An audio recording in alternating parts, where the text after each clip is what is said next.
Okay, let's get started. Good afternoon, everybody. My name is Michael Marr, and I'm the Director of Advising at Davis Connects, as well as the Finance Advisor. Hope you're all doing well as you adjust to remote schoolwork and interacting with the whole world through Zoom. I hope also that your search for jobs and internships is progressing since there are plenty of companies out there still hiring. So today we're going to learn about creating fantastic cover letters. So if any of you were expecting John Krasinski's Some Good News, you clicked on the wrong Zoom link. Cover letters are still very, very important to landing many great internships and jobs, and relatively easy to create once you know the formula. Many job hunters avoid applying to jobs requiring cover letters, but you shouldn't let that stop you. Today we'll show why cover letters are your friend and how to create a great one pain-free. And I'll at the end, if you could hold your questions at the end, I'll stop. We'll have time to answer any questions.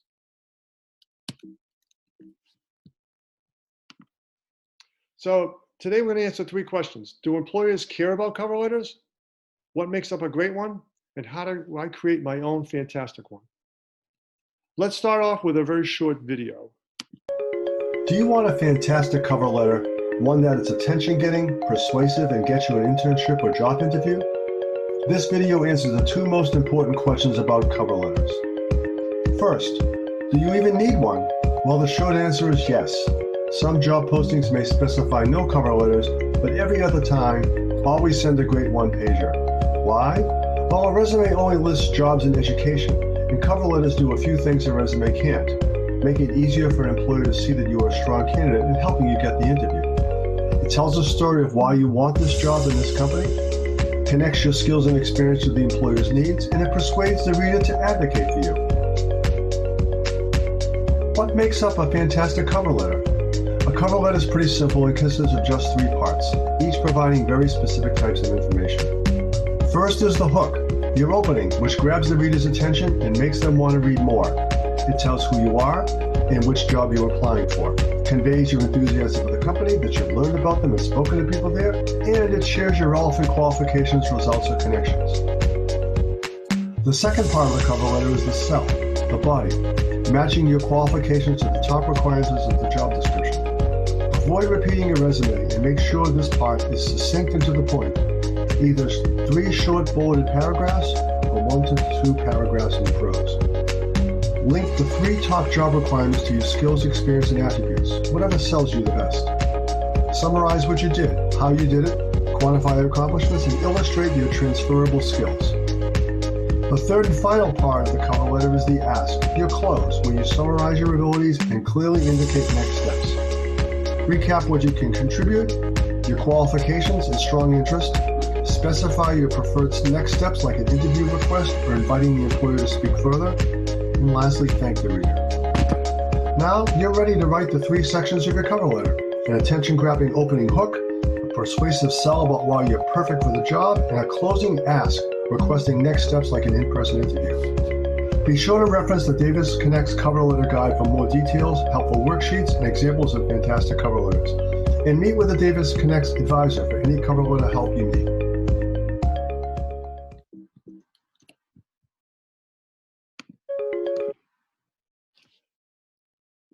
So here's one of the strongest cover letter examples I've ever seen. Not many of us are ever going to be in a position to write one like this, or maybe some of you will be.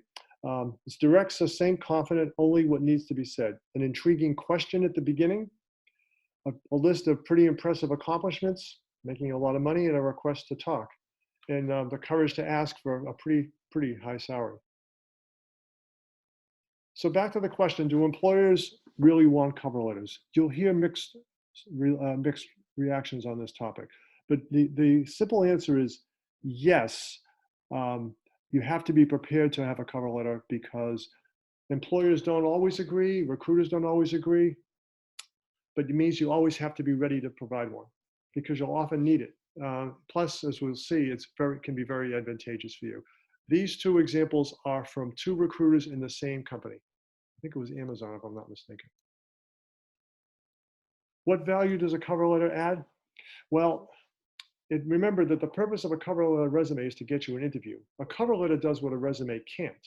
The resume is a list, a cover letter is a story. The cover letter lets you articulate why you're applying, that you have the skills and talents and experience that they need and they want. And it helps you stand out. It also persuades the reader that you are truly great.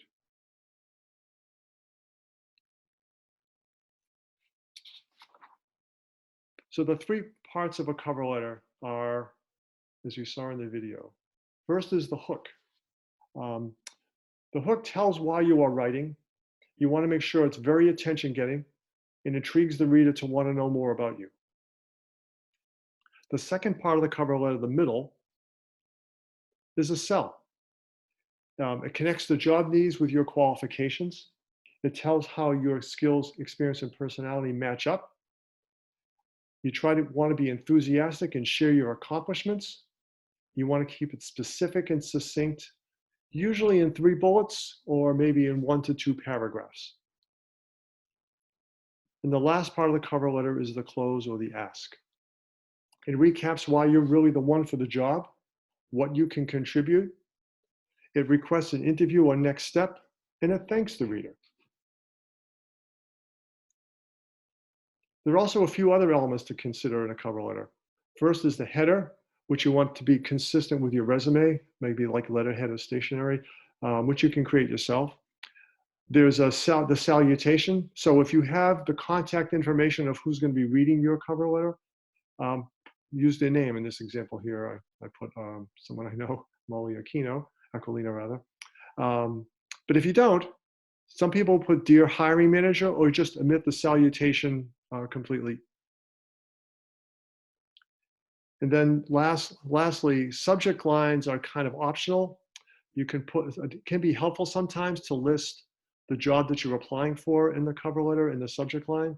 Not everybody wants to do that, but it's entirely up to you. So all these have flexibility depending on your individual preferences, but you don't want to overlook them. Now, I can't verify that JFK ever said exactly this. What can you do for your company? But if he was here today, I'm sure he would agree. Your cover letter should always communicate the value and benefit you're bringing to the company. Too many applicants will often dwell only on the benefit to them, what they're going to learn or the experience you'll get. It's really about the impact that you'll have and the contribution you make to the company. And the more you can emphasize that, and it's fine to emphasize some, also add things and emphasize what you're going to get out of it, but really you want to err on the side of making more about what you're going to contribute and the value you're going to add to the company. So let's look at some examples, starting with a hook, some hooks here. Hook may be the most important part because it's what gets the reader interested. Highlighting your qualifications usually is the most important element of it, but you can emphasize other things instead or in conjunction. Maybe you talk about your connections to someone at the firm, your achievements. Some people will use an anecdote or a story.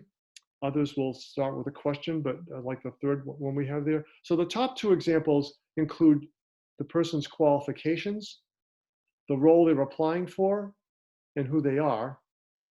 The third does exactly the same thing, but much more in a question form, like that example I showed you at the beginning, but it can be an intriguing way to introduce yourself. It's a little out of the ordinary.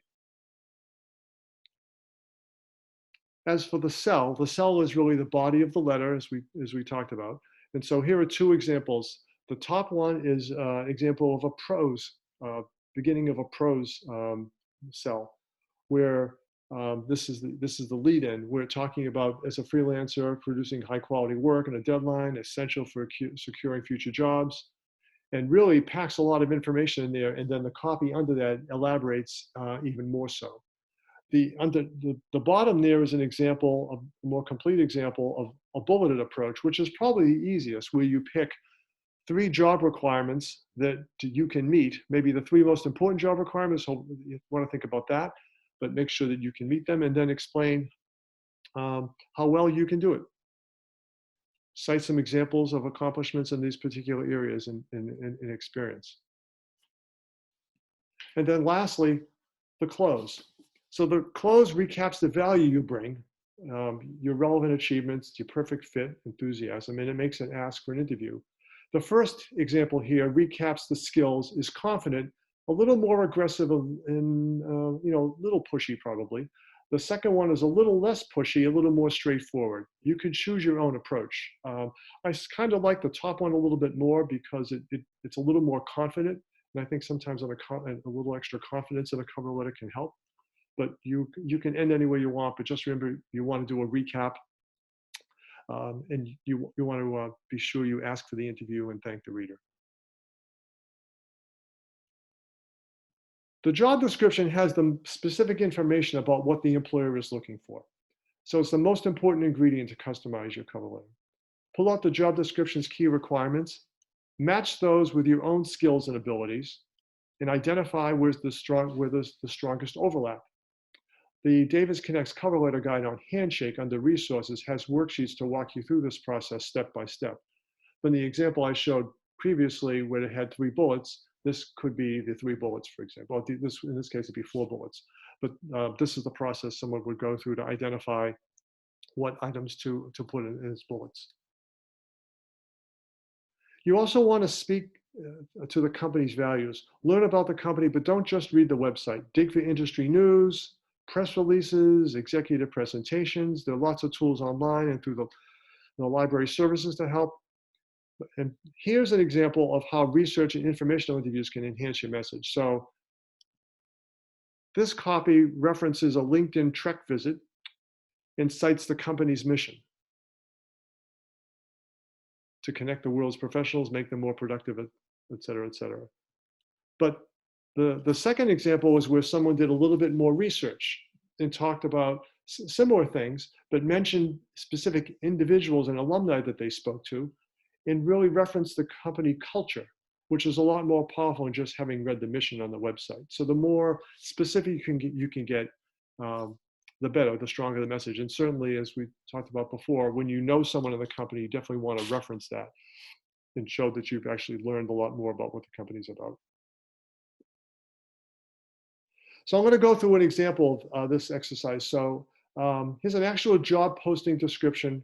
The National Park Service looking for someone to do a business plan for different individual parks.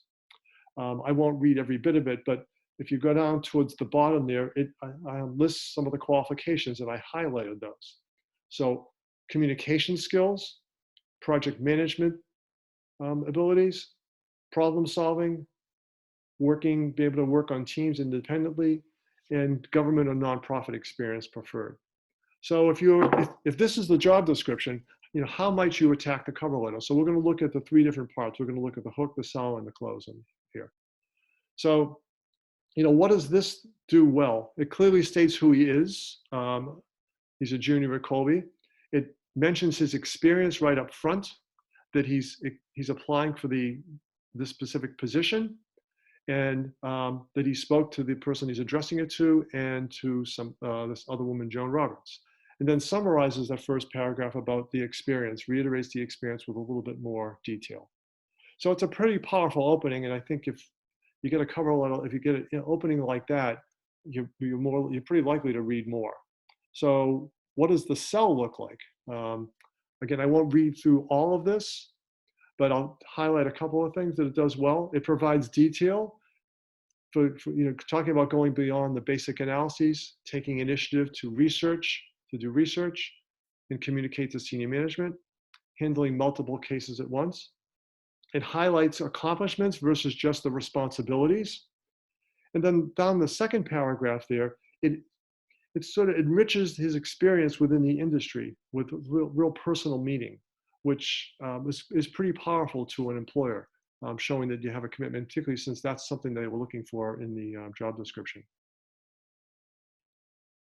And then lastly here is the ask. So it's a reiteration that they have all the skills and experience to bring to the table.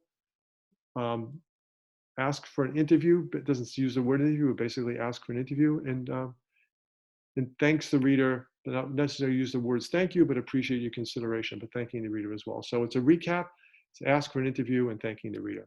So that's how that job description translated into creating that cover letter. Now, lastly, as I finish up here, I'm going to show you 2 examples of cover letters from our Davis Connects cover letter guide. So Here's one in bulleted form. Qualifications right up at the beginning address the specific person, why the company and why the company mattered to you, to the applicant here, what they loved about the company in the second paragraph. And then in the three bullets in the middle, aligned with what the job description was. Picked out 3 strengths, and because that's what the job description was looking for. A pretty simple recap at the bottom. I believe my experience coupled with my communication skills.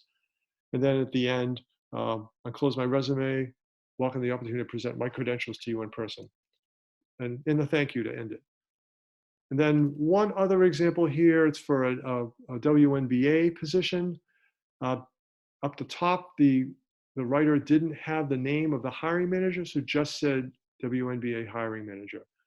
A pretty strong opening with the skills, interest, and passion for basketball in this particular case. Then go down to the second paragraph. It's recapping specific experience that's relevant to that role and elaborates. The third paragraph there, also part of the cell, talks about the personal experience and interests to make it relevant to wanting to work for the WNBA. And then down the bottom was a pretty strong close, similar to what I had shown you earlier on, summarizing the applicable experience and skills plus the desired next steps. And then finally, just a summary, some cover letter do's and don'ts. Some of these are pretty obvious and straightforward, but I'll just highlight a couple. Do's, always include one when possible, because it tells a story that a resume does not. And it can make a huge difference in getting you an interview. Tailor to the job description. I think I hammered that home quite a bit. And then including the hook, sell, and the close, the first 3 there. And then in terms of don'ts, don't make it over 1 page. Don't copy a resume, and don't focus on what's in it for you, much more about what's in for the company. So on Handshake, there's a Davis Connects cover letter guide, and there's worksheets inside of it that can help you go through this exercise. For any information and help, you can reach out to myself or any Davis Connects advisor. We're eager to help you any way we can. And now I'll stop and I'll let you ask any questions.